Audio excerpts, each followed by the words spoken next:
Welcome to the Deep Dive. Today we're jumping into something really evocative. It's a poetic collection called The Mirrorman's Medicine Show and Other Fevers, and it's this dark, allegorical look at human compulsions. It really pulls you in.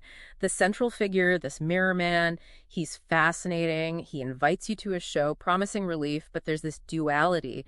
He holds a candle in one hand, that's the lure, the immediate fix. Right, the pleasure bit. Exactly. And in the other hand, a chain. That's the catch, the control it gains over you. The whole piece explores these urges, really splitting them into two big camps, substances and behaviors. Okay, so our mission today is to kind of unpack the language used here. It's quite striking how it personifies these things. Let's start where the source does in the Hall of Intoxicants. That's all about chemical lures, yeah? That's right, Act I. And what hits you immediately is how these substances are presented. They're not just chemicals. They're like, well, seductive personalities. The text calls them bottles brimming with futures that pass. Futures that pass. That says it all, doesn't it? It's fleeting. Totally. You're consuming the feeling of a future, not getting one. And the specific examples are so sharp. Like the Alchemist tonic, the alcohol. It supposedly turns all your sigh songs to fireworks near, gives you that instant burst, jiggles your giggles. It's all about that immediate, shiny feeling. Temporary confidence. But then you contrast that sharply with, say, the poppy syrup, opioids. This isn't about sparkle, it's about deep, dark comfort. The poppy figure will cradle your pain on her breast, offering sweet syrup of rest.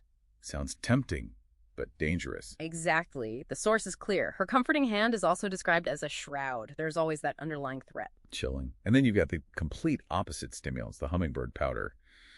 It's not reft, it's frantic energy. It whispers, your genius, your power. Yeah, but the promise is empty. It buzzes you golden, then crashes you plain. That genius feeling, gone in an instant, spent. And the modern twist, the pharmacist's panacea, prescription pills. Right, the clean, sterile fix that wears a white coat, you know?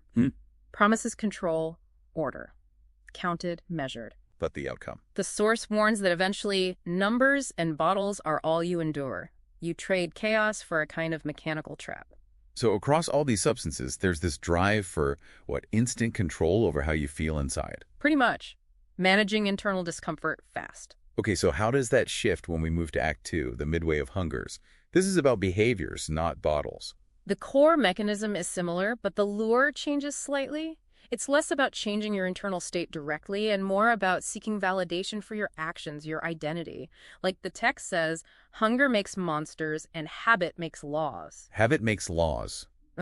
Powerful. And some examples here feel very current. The echo chamber, social media, right? Absolutely. Described as a hall of glass. Your whispers grow louder. Every like is a lantern, just reflecting you back at yourself until you feel completely certain, not wrong. It's that confirmation bias loop personified. Wow. Yeah, that nails it. And what about the clockwork heart? Workaholism. This one's really unsettling. It's a man literally made of gears whose blood is a wire. And the chilling part is he's applauded for this.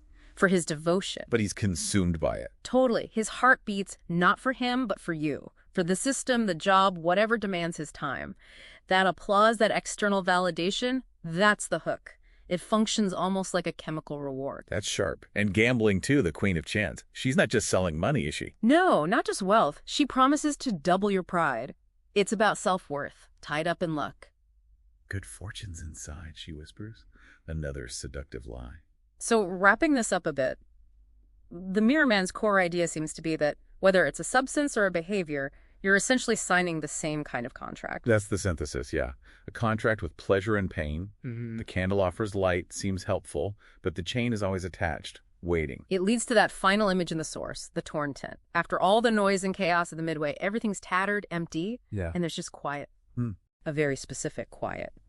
The focus shifts to the silence itself, waiting for the hush of a heartbeat that dares to go on. It's about what happens after the fever breaks. Which leaves us, and you listening, with this thought. The source suggests the midway, these compulsions, they never really pack up and leave for good. So what does that silence between the fevers actually mean? Is it real recovery? Or is it just